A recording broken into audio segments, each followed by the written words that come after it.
Here's another name that came up, and we talked about this briefly in the previous session when we were talking about your friend Henry Chaffee. Oh yeah, Henry the chef. Yeah, sure. Henry the chef did some work with Mavis Carroll.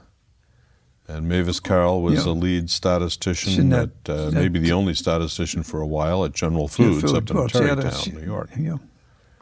Well, and did you work with Mavis? I did some consulting with Mavis. I remember going up to the laboratories there in Hoboken, I guess it was. There was a Maxwell House plant in Hoboken. Yeah, well, they had a laboratory there. And that's where Bob DeBaun comes in. He was also a chemist, a very bright chemist, and so got captured by experimental design. And Bob DeBaun has an article in the first issue, #1, Technometrics, on three-level response service designs. And he was working closely with Mavis and so on. And then Bob came to work for Cyanamid, because I traveled with Bob DeBaun down to Forchet, this big plant down in outside New Orleans. I remember several times. He was a good man. Mm-hmm. Another person got out of the chemist's realm, gets captured by statistics and makes real contributions to the field. Mm-hmm. Right? Mm-hmm. Bob DeBaun, I think, was a chair of a Gordon conference too. Oh, so he was Mavis. Okay. Mavis. Mavis had been too. Now,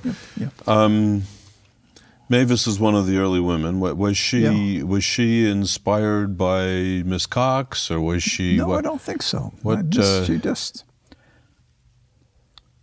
Mavis Carroll made a change in career because she was I think this is true. She was the dean of women at Douglas. Is that the name of the women's college at Rutgers? At yes. Rutgers, yes. Douglas College. Mm-hmm.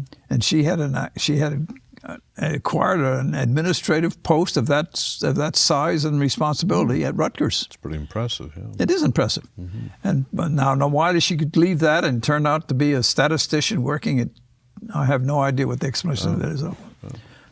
Well, she might have been turned on by the experimental design, and it was around that time. Around that time, right? Yeah. That she went to General Foods, right. And I think she had an influence on a lot of statisticians to follow. No doubt about that, because through those offices. She, Don Benkin. Don Benkin and Mavis did a lot of consulting together back in those early days. I don't know why I remember that particularly, but Don was, Box and Benkin Designs. Yeah. Yes. Yeah.